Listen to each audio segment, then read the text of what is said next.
tau pa upa kasiang to kanuntang nawa nang tolowin at tau pa kalusuan teke tanem kisang tau pa tatang guanin tau pa nangong kisam pao ngay tau pa nisim kalusuan na din nisim kapasak kabol siya din nang kisam lo ngay tau pa tau pa kasiang to lungkong natak pito katwe hunang yan niya biya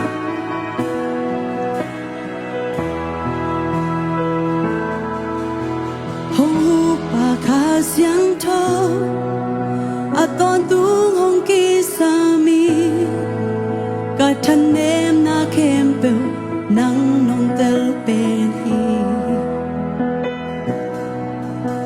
kahoy lo na kempel nisimi hong kwa pai hong kilam dang sakin na mintanari kasiang to hong ai luai na o kum te saloi nong take hong kisami nang kong dei nong mong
tiada ingin ready sign on dan hupa kasiang to.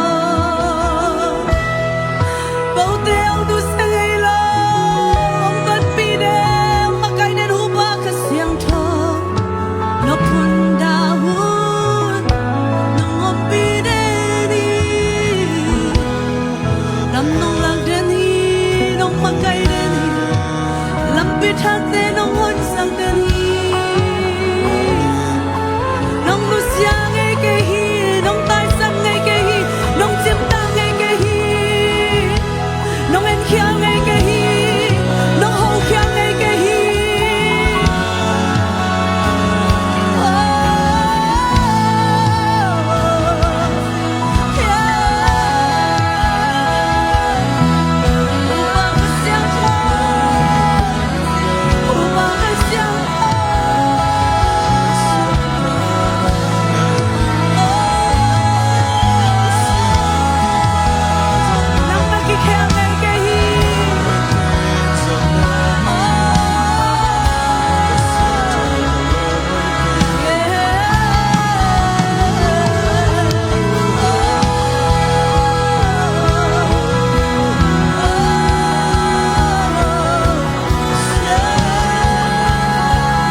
Kasiang tua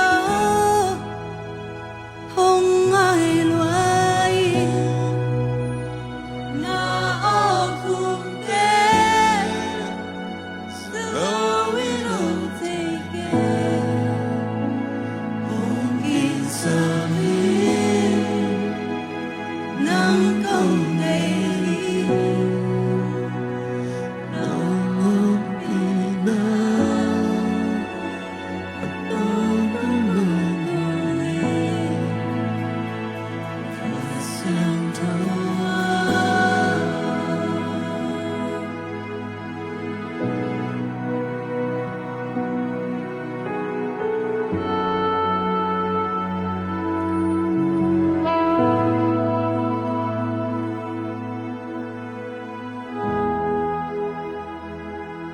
Pahoy natin lungay lai ni mo.